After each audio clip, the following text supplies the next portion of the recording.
Hi, everyone. On today's podcast, we're going to talk with Rose Rankin about grief and healing through pregnancy and infant loss. Welcome to the Evidence Based Birth Podcast. My name is Rebecca Decker, and I'm a nurse with my PhD and the founder of Evidence Based Birth. Join me each week as we work together to get evidence-based information into the hands of families and professionals around the world. As a reminder, this information is not medical advice. See evbirth.com/disclaimer for more details.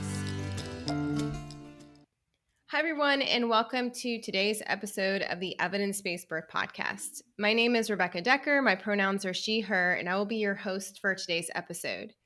As you may have noted already from the title of this show, there is a content warning as we will be talking about miscarriage, late-term loss, and infant loss. If there happen to be any other content or trigger warnings, we'll post them in the description or show notes that go along with this episode. So October is Pregnancy and Infant Loss Awareness Month, and to honor this important time, we would like to give you a chance to hear from Rose Rankin, our honored guest. Rose, pronouns she, her, is a 31-year-old full-spectrum doula from Brooklyn, New York, who lives in Greensboro, North Carolina. Rose focuses her work on parents who are experiencing a loss, have a pregnancy with a child who is incompatible with life, or have a child with a terminal condition. Rose does this work because she has been on the other side of it numerous times before, and her mission is to provide the care that we sometimes don't know we need when we are grieving. We are so thankful that Rose is here. Welcome to the Evidence-Based Birth Podcast. Thank you. Rose, we would love it if you could just share with our audience a little bit about what inspired you to get into this work. And I know there was a personal connection for you. I didn't know if you'd be willing to share that. Yeah, so I've had several second trimester losses, and in all honesty, I no longer count. I've not lost count, but there have been first trimester ones as well. And I realized even professionals don't really know how to handle someone when they're having a loss. My most recent loss was last year with my son's aide. So even then, as many times I've been through it before, I'm always shocked by how even those who are trained to deal with, birth and labor don't understand how to handle the other end of the spectrum, because as we know, all pregnancies don't end with a happiness and bringing a baby home. So I'm always just in shock. So becoming a doula was by accident. I didn't even know there was a term for it when I was first doing the work. I was just always there to support my friends who were having kids. Then I noticed one of my friends had a loss. And I noticed that no one really knew what to do with them. They were kind of just like scared to talk, scared to mention, or they avoided her completely. And I'm like, that's the time when you need community and you need people around you who can help support you through it. Because although you may not be bringing your baby home, you're still susceptible to postpartum depression. You still have the postpartum healing. And then there's also healing from the aspect of losing something that you grew inside you for all this time. So with seeing that and then my personal experience, I knew that that's what I needed to do. I've been an end of life doula for adults as well, but I love pregnant people. I love working with them. And I also know that I can bring them comfort that they didn't know that they needed or that they didn't expect when they're going through that transitional period. Yeah. So you mentioned that people don't really know how to care for people who've experienced a miscarriage or late-term loss during pregnancy. Can you talk a little bit more about that? Like, how do healthcare workers tend to react? Do you see that they know what to say and how to act? Surprisingly, I don't see them doing that. So I'm working on actually bringing some of my trainings into medical facilities to kind of teach them how to work with people. I'll use my personal experience. I lost my last set of twins, and when I was leaving the hospital, my best friend and my ex-husband were there with me. And when I was leaving, the nurse literally was just like, "Oh, you should know what to do. You've been here before. Here's your paperwork." And that was just kind of how she handled it. And I Like, was here just you go. like, You should be used to this by now. right. And the look on my best friend's face was just, she was angry because she had also experienced the loss. So she was angry.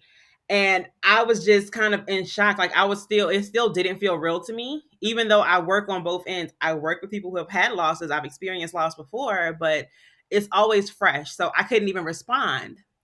And then even with my clients, I've seen the doctors, like, I understand detaching from your work because you do this frequently, but they don't really know how to break the news, or they don't know how to comfort their patient afterwards. It's one thing to tell a patient, like, I'm sorry for your loss, but a lot of the time there's a lot of avoidance.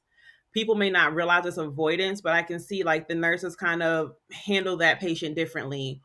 Or people tend to forget like this person still just had a child or just had a loss, because we don't think of miscarriages as like losing a child, but your body still goes through the same functions you do as if you were going through labor. That's why they're so painful. And they kind of just brush it off like you should get back to your normal life. You should be okay. See me in this many weeks, but you can resume normal activity. And it's like, that's not helpful for that person. It's very systemic, like it's very systematic. They're big on just getting back to your normal routine. It's no compassion between the loss and going back to normal life, even though their job is to treat you, but we still have to be human. Mm-hmm. So it sounds like in your work as a doula, you help fill some of those gaps in terms of like people don't know how to provide that compassionate care. Can you tell us a little bit about like what is a pregnancy and infant loss doula?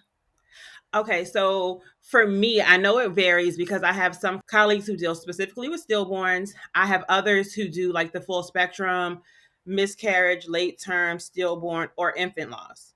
So Mm-hmm. for me, I do all of the above, as well as those who have children with terminal illnesses. Basically, what we do is if the person is going to, labor completely, we provide the same doula support we would for any other birthing person. And we also provide support during and after.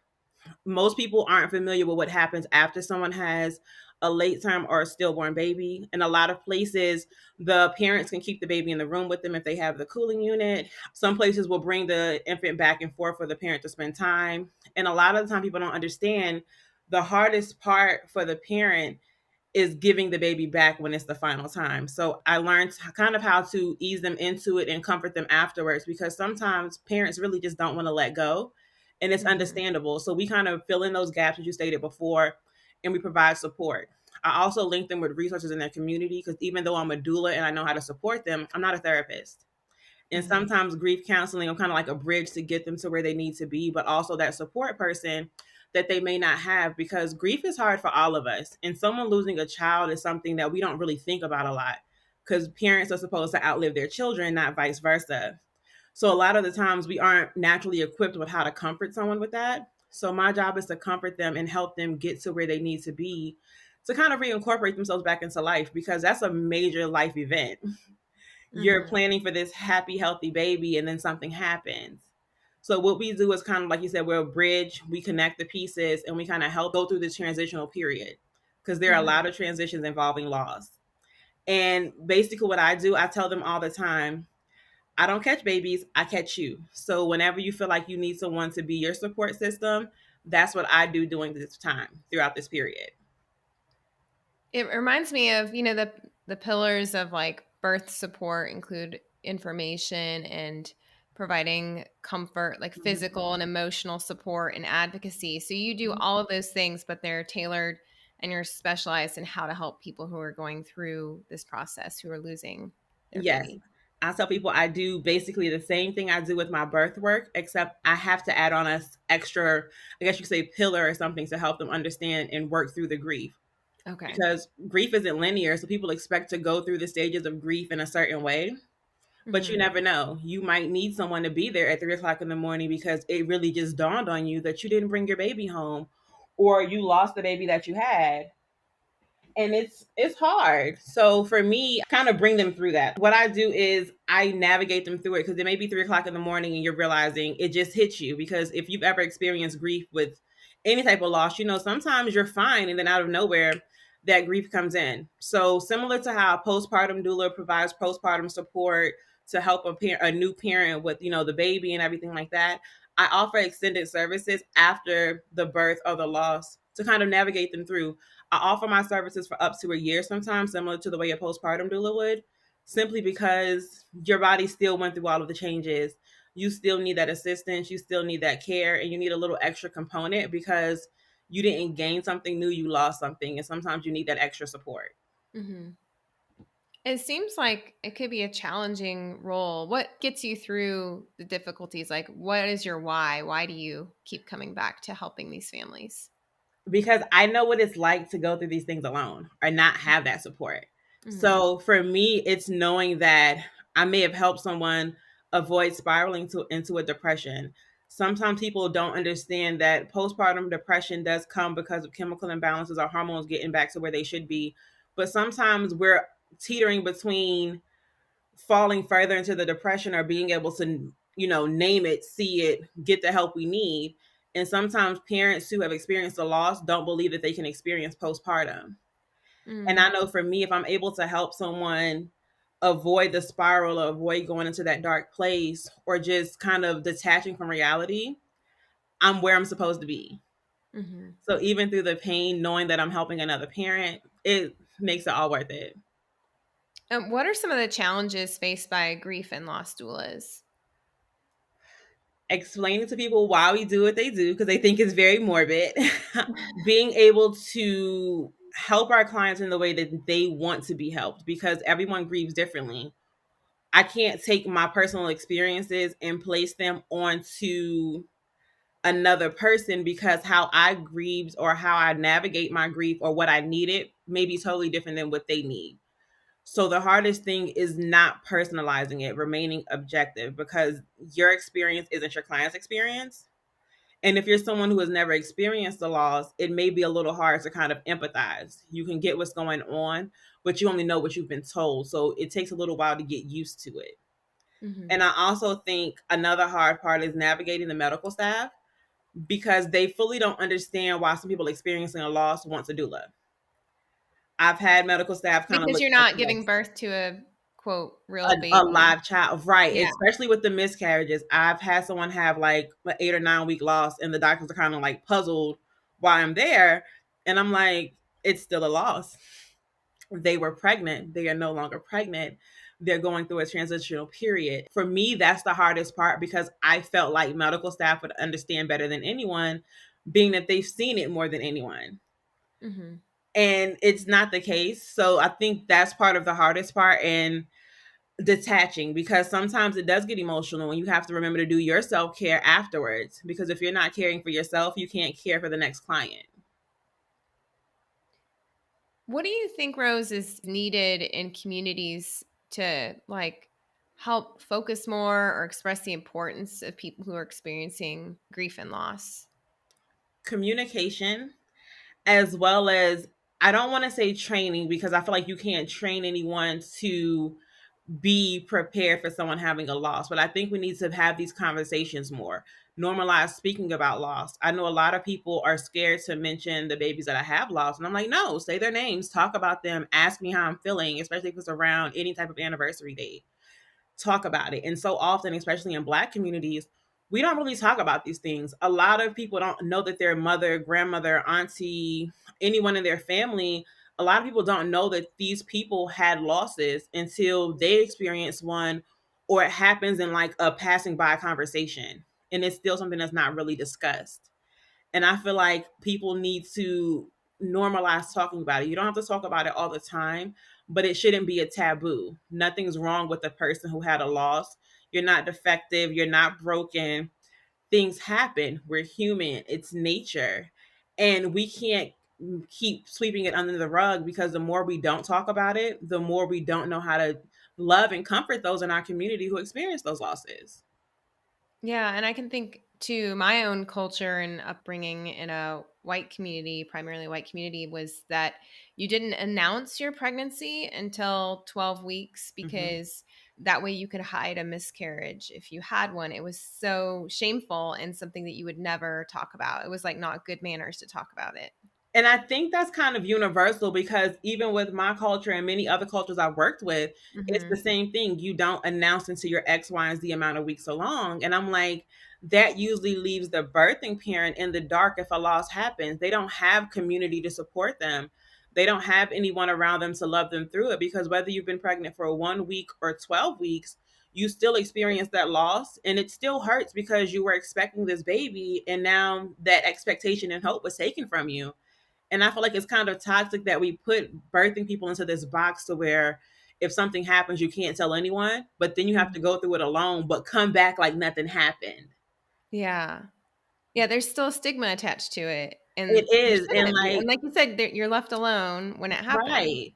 And for me, I feel like the more that we normalize talking about pregnancy is as soon as it happens, as soon as it's confirmed. Not saying you have to tell the world, but if you're ready to share, you shouldn't feel like, oh, I have to hide it until my second trimester, because those second trimester and third trimester losses are a lot more uncommon. They do happen. And you're going to still need the same support regardless of when it happens. And if we don't talk about it, we can't ever be prepared to care for those people. I think part of that, hiding your pregnancy into the second trimester is kind of why people don't know how to talk about loss, because so often, again, it's swept under the rug. You just keep living. Mm-hmm. How can birth workers or healthcare workers who are not trained as a loss doula be more affirmative and aware that communities of color, especially the Black community, may be in need of better support or different support when it comes to experiencing grief and loss? Listening. A lot of the times, they don't believe that we can advocate for our own bodies. And I say this because our maternal and infant mortality rate is high. Both of them are nearly double our white counterparts, regardless of socioeconomic status, education. None of those improve our chances of living during childbirth or our kids surviving the first year. And a lot of the time is because they don't believe that we can advocate for ourselves. They don't believe that we are able to tell them our needs or tell them when something's wrong. Most of the times that I've seen things happen with my clients, it's not because it was something astronomical that happened or that our bodies are so different from white bodies that we just have all these complications. It's because we knew something was wrong, but they wouldn't listen. When I had my oldest daughter, I was sent home and I told them something was wrong. Less than 48 hours later, I was back in the hospital. My lung collapsed. I had a blood clot. I had fluid filling, and no one listened. And I was 20 at the time, so I was young, I was Black, and I was unwed. So I basically just obviously didn't know about my body. And now that I'm older, I realized, had they listened when I told them, I feel this pain, my chest is tight, before I left, instead of them brushing it off, I probably could have avoided a lot of recovery and actually had, not have been separated from my infant. And even with my clients now, a lot of it is people don't listen or they don't trust us to know our bodies. And there's still a lot of stereotypes and stigmas around caring for Black bodies. I'm pretty sure you're familiar with the origin of gynecology and things. So our bodies sometimes were the basis for developing these treatments, but you still don't believe we know our bodies enough to teach you about them. And I think that's the biggest thing, learning to listen and ask the communities what they need. We can't support someone without knowing their needs. Mm-hmm. Listen, and Listen and ask what ask, they need. communicate. Again, that communication. If they don't communicate and unlearn some of their biases, the numbers aren't going to drop if they're going to still give us the same, still hold on to them, those implicit biases and other biases they have. It's not going to help us at all. Mm-hmm. What are some takeaways you want people listening to know when it comes to creating space for supportive healing and recovery for parents or individuals who've experienced loss during pregnancy or infancy? Don't be scared to ask the parent or the parents what they need, because the birthing parent is going to need different support than the parent who didn't experience the loss, physically, but they experience it emotionally. I also cater to them as well. My work isn't just for the birthing parent, it's for the entire family down to the kids. Kids understand what's happening. A lot of the time when we experience a loss, we don't think about how it affects our children. They're listening and they know, especially if they knew that you were expecting, but now a baby's not coming home. Don't assume you know what that parent needs. Don't assume you know how to support them, because again, support looks different for everyone. There's no blueprint for exactly how to handle someone experiencing a loss, especially because there are so many different factors that tie into it. Be reassuring, give the parent the space they need or give them the comfort they need. It depends on what they need in the moment. I think my biggest thing with this is communication. Communicate with the parent. Never be scared to ask what they need or do a needs inventory, as I call it. Some parents like to be left alone but want someone to help with the kids. Some parents just need a sounding board. They're angry, they're frustrated. All of these emotions are normal. Validate their feelings. If you're not, even if you don't understand why they're feeling what they're feeling, it doesn't mean it's invalid. It just doesn't apply to you, and you're lucky to not be able, have went through it to understand what they're feeling. So just, again, communication, reassuring, and remembering that the entire family is affected, even if they don't talk about it. hold space for them, and remember to not personalize the experience. It's not your experience. So individualize it to each client. Mm-hmm. And I think that's the main thing, is just being supportive, validating their feelings, and giving them the care that they need. So often we want to give them what we think they need, but the same way everybody birth plan is different, everyone needs different support during birth. Parents experiencing a loss are the same. We mentioned earlier at the very beginning is that family and friends and other people in your support circle often don't know what to say when their friend or family member experiences a loss, like especially, obviously with miscarriage and stillbirth, but especially with the loss of an infant. Do you have any advice for family or friends who are listening who want to be able to like reach out, but they can't find words? My favorite things to ask someone when they're experiencing anything, whether it's grief, a hard time, anything, is what do you need? Mm. That question can open up a door that would have otherwise remained locked when you didn't know what to say. Sometimes there are no words to comfort a parent who's lost a child, especially one that they did get to bring home and then the infant passes away before the first year of life. Sometimes the best thing you can say is, what do you need from me? What can I do to support you? The person may not know at that time, but that'll open up something for them, so when they do need it, they know they can ask you and it's a safe space. Mm. So just asking the parent, don't assume, it's okay to ask. I love that. Just letting them know that you're there and then come back if they can't think of anything right now. Let them know the door is always open. Mm-hmm. What are some ways you incorporate self care and healing for yourself, both as a lost parent and as a lost doula? I journal a lot.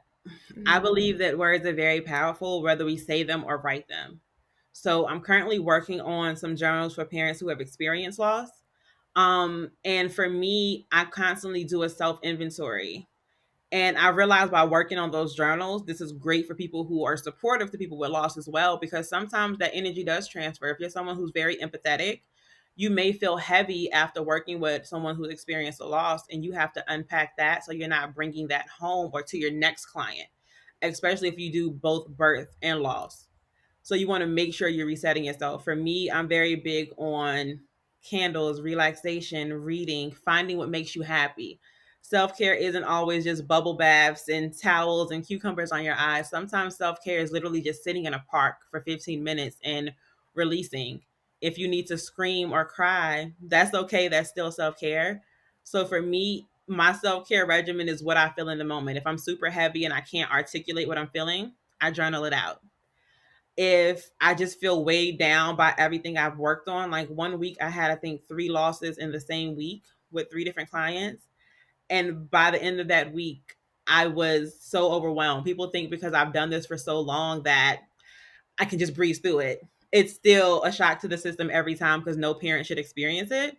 So I will go outside, and if I need to scream, I will scream. If I need to cry, I will cry. And then I just make sure I make times to ground myself and center myself. You have to always find your grounding, because if not, you're going to get lost in your work. And that's a very dangerous place to be, because you don't want to become desensitized in such a sensitive subject. Mm-hmm. It's like you don't want to be desensitized or dissociating from your work, but you don't want to get Right. You don't weighed want to down get so much wrapped you up in can't. it. Yeah. Right. You want to keep your compassion, but you don't want to get lost in being overwhelmed. Because for me, I feel like I absorb other people's energy. Like I literally want to take people's pain away. That's part of why I do this work. Like for me, it's like I'll carry a burden for you while you can't do it. And I have to also remember to sit it down after the fact. I can't just keep carrying it around and building up, because then I'm no good to them. If people say you can't pour from an empty cup. Mm-hmm. How do people find you, Rose? Like when they're experiencing a loss, how do people even realize, hey, I can find a lost doula to help me through this? Like, how does that work in your community?